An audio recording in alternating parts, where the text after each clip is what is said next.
কোরআনুল কারীমের মধ্যে কথা স্পষ্ট আছে, আল্লাহর কথা হওয়ার পর যে ব্যক্তি বিমুখ হয়, অমান আযলামু মিম্মান যুক্কিরা বিআয়াতি রাব্বিহ সুম্মা আ'রাযা আনহা, আল্লাহ বলেন তার চাইতে নিকৃষ্ট জালেম আর কেউ হতে পারে না, যার সামনে আমার আয়াত পড়া হলো অথচ সে তার থেকে মুখ ফিরায় নিল। বিমুখ, আল্লাহ বলেন সে বড় জালেম।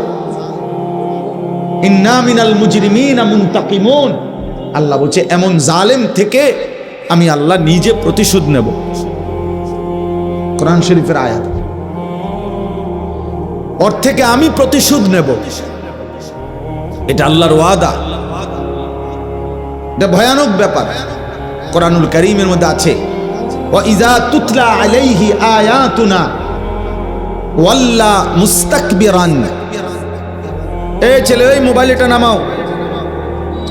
কাআল্লাম ইয়াসমাআহা কাআন্না ফি উযুনাইহি ওয়াকরা, সূরা লুকমানের আয়াত। আল্লাহ বলেন আমার নাফরমান বান্দা এমন, আমার কোরআন যখন তার সামনে পড়া হয় ওয়াল্লা মুস্তাকবিরান, সে অহংকার করে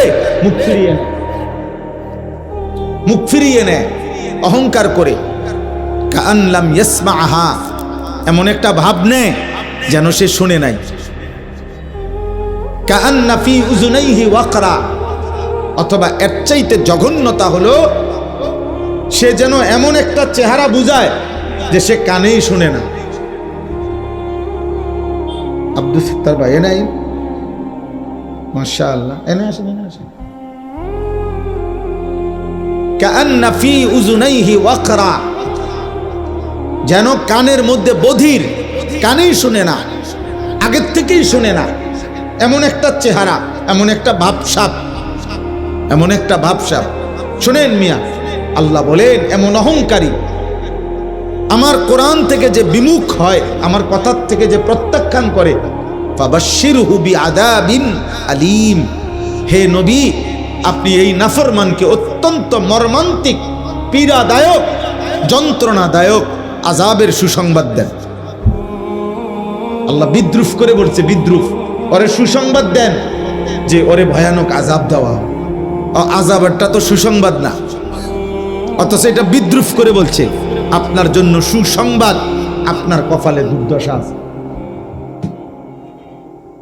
আপনার জন্য সুসংবাদ, আপনার কপালে রবের আযাব আছে। এই জন্য প্রিয় ভাই,